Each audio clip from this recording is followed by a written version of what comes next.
Not all pieces of news are like ecstatic or great news for Xbox. This is something that's kind of interesting to me because, I'm a fan of game memorabilia, game collecting.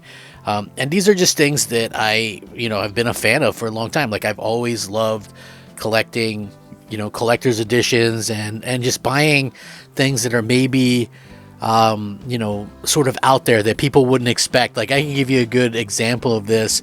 I have a habit of and this is like PlayStation, but I do this on Xbox as well. I've just picked up weird games, like a game called Vertigo, like sort of a collector's edition of this based on, I guess, the old movie. Some of you guys are probably way too young to remember Vertigo. It's even way before my time, but like an Alfred Hitchcock movie, like it's a kind of in the vein of a Telltale game. But I picked that up because it was on sale for like I think $7.99 or something. But I have a habit of picking up these games, and a lot of times I'll do this even back to the 360 era. I have like a collection of shrink wrap games still from back in the day, just because I haven't gotten around to it. I don't just as soon as I buy something open it up.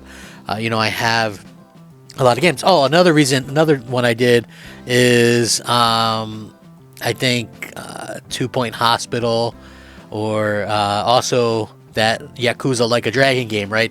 That game, I played it when it went into Game Pass, but the collector's edition of that, or the little limited edition of that, or whatever, ended up going on sale one of these times for like $5.99. So I pick up a lot of games that way. I buy a lot of games that are fully priced too, but I love digital and I love physical. I like the way that digital is easy, but I like physical collecting as well. So for me, I hate to see physical go away. I want to see physical go there, but we get an idea. And I always wondered why we didn't see more of the limited run games, and now we understand why. So it's been a couple of years now since limited run games began working with Microsoft to bring a bunch of physical Xbox releases to market, and we've seen some examples such as Quake 2, Teenage Mutant Ninja Turtles Shredder's Revenge, which I bought, by the way, Tetris Effect Connected, and many more. However, there's still times when Xbox doesn't make the cut, such as the recent reveals of Felix the Cat and Rocket Knight Adventures Resparked.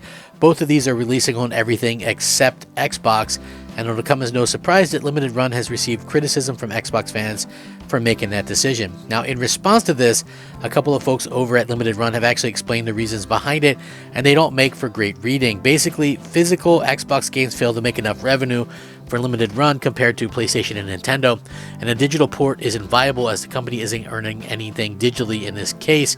Here's what they had to say, and I quote: "If we could count on selling 5,000 plus of a title physically on Xbox, we could justify the ports without a digital stake. But we only sell those kind of numbers on PlayStation and Switch. Unfortunately, the vast majority of Xbox gamers are digital first. It's not that we can't develop Xbox ports or that we're too cheap to do it. It's that we don't earn anything on the game digitally. Physical game sales are not high enough on Xbox to offset our development costs, so we have no option but to skip Xbox on these titles.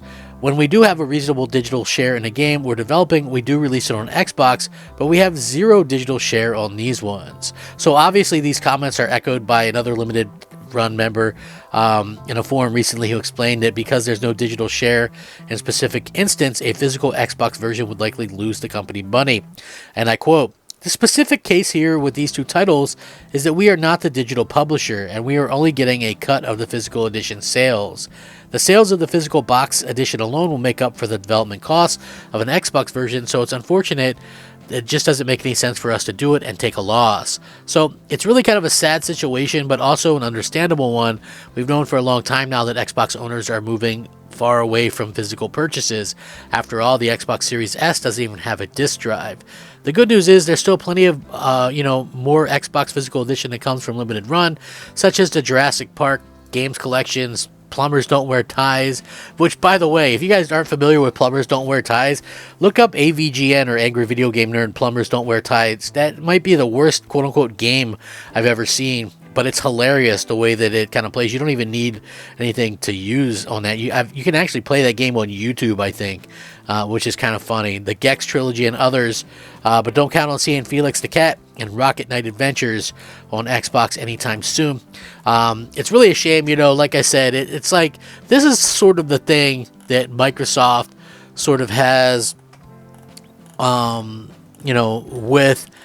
with this whole Xbox thing, right? So Xbox Does it do well? Does it sell well? Is it something that realistically they are, happy with or whatever?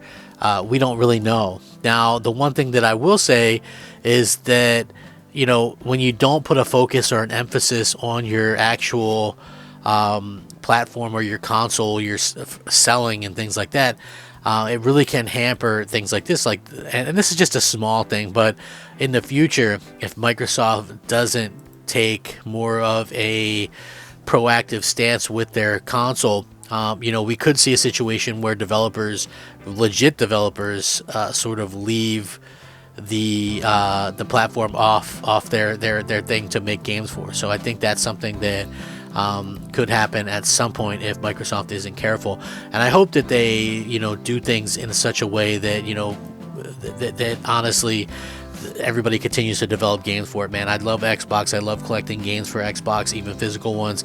Many times, even if I buy a digital game for the convenience, later on I'll buy a physical version as well. And I just hope that they continue to kind of support that in the future. So that's what I think it really comes down to for me personally.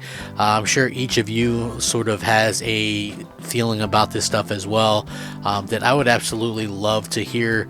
Like I said, because Microsoft has so much going on in the gaming industry, and when you see, Microsoft kind of have these types of announcements and these types of things happening and going on, I think people kind of maybe jump on the conclusion that, Xbox doesn't have any games or, whatever the case may be. I think that's obviously nonsense, but, still, it is nice to see that Microsoft has so many cool things coming up, and, a lot of these games are going to be exclusive. I'm sure, not everything will be, unfortunately, but it does sound like Microsoft isn't going to abandon exclusives entirely, and, at the very least, we're going to have these huge tentpole franchises that should be left on Xbox. So, again, it's going to be some change because the industry is changing, but that doesn't mean that, we're never going to get anything. So, I hope people kind of keep that in mind when it comes down to this kind of stuff,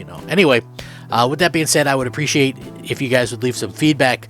What kind of stuff you're looking forward to watching on the videos? I'm Crap Gamer. This has been Crap Gamer Reviews. Hopefully you guys continue to stop by and do some cool things. And, just at the end of the day, I think it really kind of comes down to what do the fans want? What do the fans want? You guys are the fans, whether it comes to Xbox or whether it comes to this channel. So if you didn't know me, I'm Crap Gamer. This has been Crap Gamer Reviews. Please like the video, share them out, subscribe if you haven't already done so. See if we can't have a good year this year on the channel. I would love that. Rack 'em up. Crap Gamer out.